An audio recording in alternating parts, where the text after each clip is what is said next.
রাকা সেন বলবো না সন্দীপ্তা সেন বলবো, কোনটা? যেটা তোমার ইচ্ছে।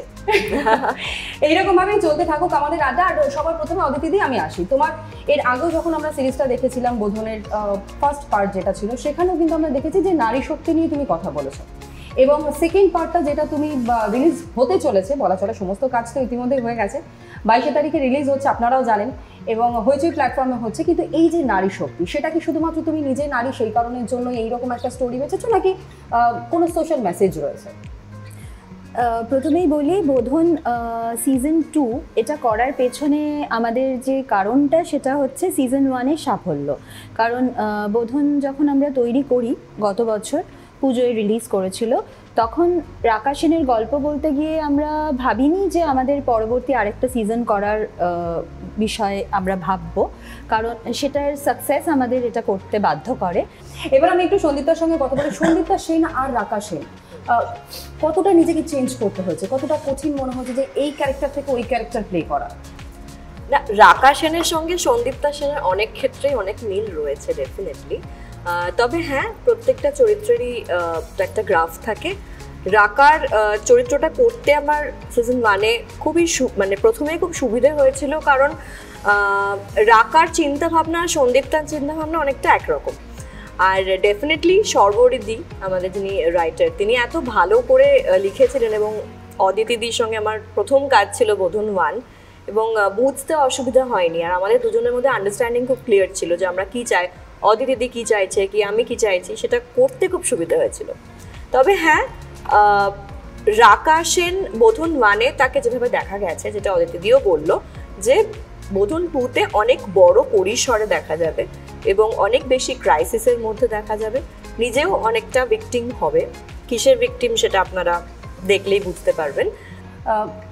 সবাই আমরা টিভি পর্দায় তোমাকে দেখেছি, কিন্তু এখানে কি একটা নেগেটিভ ক্যারেক্টার প্লে করা, যেটা আমি ট্রেলারে দেখে বুঝতে পেরেছি। এবার সেইখান থেকে দাঁড়িয়ে কতটা নিজেকে ভাঙতে হয়েছে, কতটা গড়তে হয়েছে? ডেফিনেটলি ভাঙতে হয়েছে, গড়তে হয়েছে, কারণ এরম চরিত্রে আমায় কেউ ভাবে না, এতদিন ভাবেনি।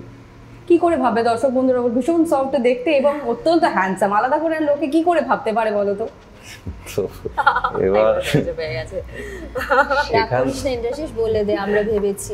না না, এই তো ভাবা হয়েছে, মানে খুবই, মানে আমার কাছে অভিনেতা হিসেবে এটা একটা বিশাল প্রাপ্তি, যেরকম একটা চরিত্র আমি অন সিরিয়াস নোট ক্যারিয়ারের এই ফেজে দাঁড়িয়ে করতে পেরেছি।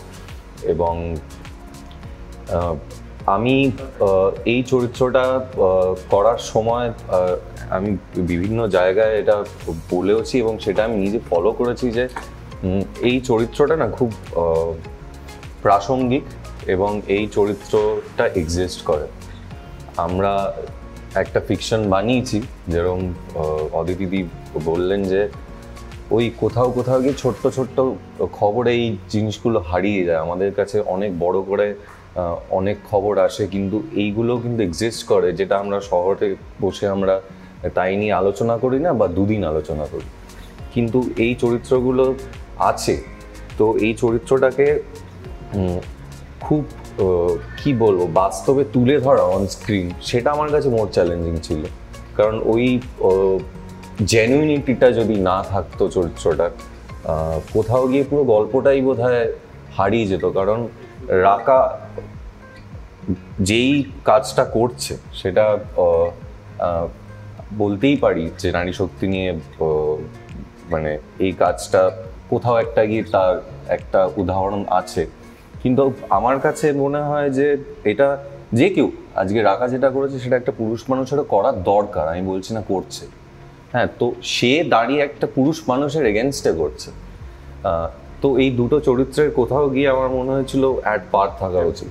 মানে যেই হিরোইন গল্পের সো কল্ড, সেই জায়গায় যদি না ওঠে, দুটো চরিত্র একসাথে এক্সিস্ট না করে, সেটা তাহলে গল্পটার মানটা কোথাও মানে যার বিরুদ্ধে প্রতিবাদ করছে তাকেও প্রচন্ড সেইখানে দাঁড়িয়ে আমার কাছে যেই চিত্রনাট্যটা আমাকে তুলে ধরা হয়েছে, সেটা অনেকটা কাজ করেছে। আমার ডিরেক্টর, পুরো টিমটা, মানে এটা অজিদিন পরে বলবেন, আমরা যেই পরিশ্রমটা করেছি একসঙ্গে, অতটা গোটা ইউনিট ওরকম একটা কন্ডিশনে হয়, এক্সট্রিম গরম নয়, এক্সট্রিম বৃষ্টি, পুরোটা আউটডোর, রাত, পুরোটা মিলিয়ে যে কাজটা হয়েছে সেই ব্যাকআপটা এই চরিত্রটার পেছনে ছিল। ডেফিনেটলি আমার নিজের একটু অধ্যবসায় ছিল। এখানে বলতে এরকম একটা শান্ত ছিল, সেই এরকম ডায়লগ দিতে পারে একবার একটু আমাদের ভিউয়ার্সদের জন্য প্লিজ। এখানে আপনি যা করেন করুন, কিন্তু এখানকার ব্যাপারে মাথা গোলাইবেন না, ভালো হবেন। অসাধারণ অসাধারণ, সত্যি এখানে আলাদা করে কিচ্ছু বলবার নেই। এত সফট ভাবে কথা বলতে গিয়েও যে এইরকম একটা মানে রীতিমতন হুঙ্কার বলবো না ধুমকি বলবো, মানে আমি নিজেও বুঝে উঠতে পারছি না, বাট এইরকম ঘটনা কিন্তু ঘটেছে, সংলাপে এটা রয়েছে। একেবারে পরিষ্কার করে খোলা মনে বলছে যে না, এই কদিনের মধ্যে কোনো ডায়েট চার্ট নয়, যেরকমভাবে সবাই মানে খাদ্যরসিকরা যেরকমভাবে আমরা খেয়ে থাকি অ্যাকচুয়ালিভাবে আমরা বাঙালি, সুতরাং কোনো দিকেই যেন আমাদের কোনো রকমের রেস্ট্রিকশন নেই যে না এটা ছেড়ে ওটা খাবো বা ওটা ছেড়ে ওটা খাবো না। আত্মার তৃপ্তি বলে একটা বিষয় আছে, মনে হয় সেটা না মানে খাওয়াটা স্যাক্রিফাইস করলে বছরেই 10-12টা 15টা দিন তো ডেফিনেটলি হতেই হবে কিছু, ওটা আমাদের। আমি তোকে 15 দিন করে শুটিং এ নেবে। আমি এই শুটিং এ যা মিষ্টি পেয়েছি ছোটবেলাতেও খাই।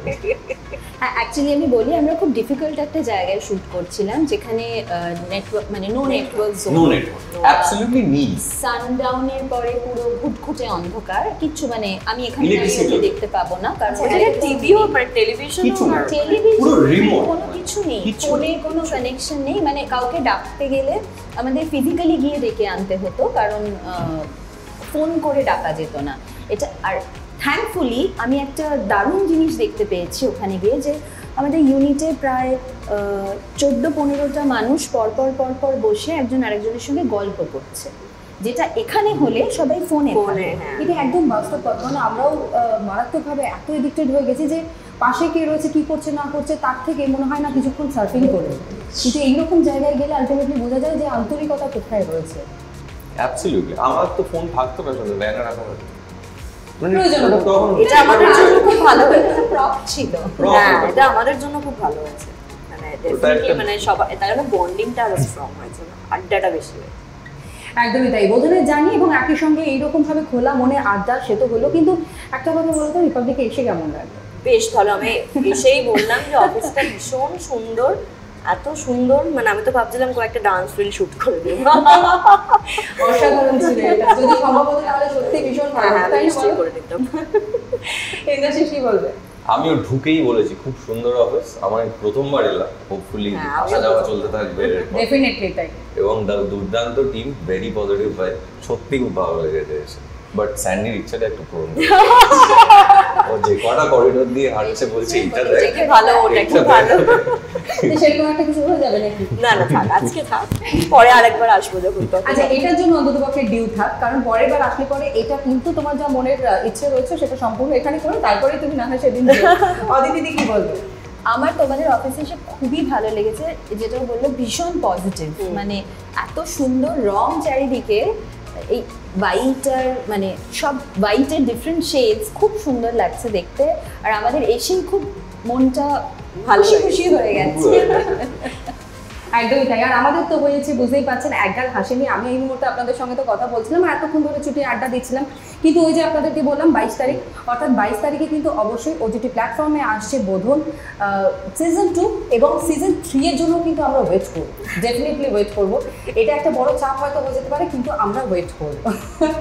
এখানে তো আমরা আড্ডা শেষ করলাম, তবে হ্যাঁ প্রত্যেকটা আপডেট এবং একই সঙ্গে সেটা বিভিন্ন ঘটনার হোক, সমস্ত আপডেটের জন্য আপনাদের নজর থাকুক, যেমন রিপাবলিক বাংলা সমস্ত খবরের আপডেট পাওয়ার জন্য, ঠিক একই রকমভাবে এন্টারটেনমেন্টের জগতে ওটিটি প্ল্যাটফর্ম আপনারা জানেনই যে ভীষণভাবে প্রসিদ্ধ এবং বহু মানুষে তারা হয়তো প্রেক্ষাগৃহে পৌঁছতে পারেন না, যারা হাতে হয়তো মোবাইল ফোন নিয়ে সার্ফিং করছেন, হয়তো বাড়িতে রয়েছেন, তারা হয়তো প্রেক্ষাগৃহে যেতে পারছে না, তাদের জন্য ওটিটি প্ল্যাটফর্ম কিন্তু একটা বড় বিষয় হয়ে দাঁড়িয়েছে, তাই না? আমার সাথে হয়তো তোমরা সবাই একমত হবে।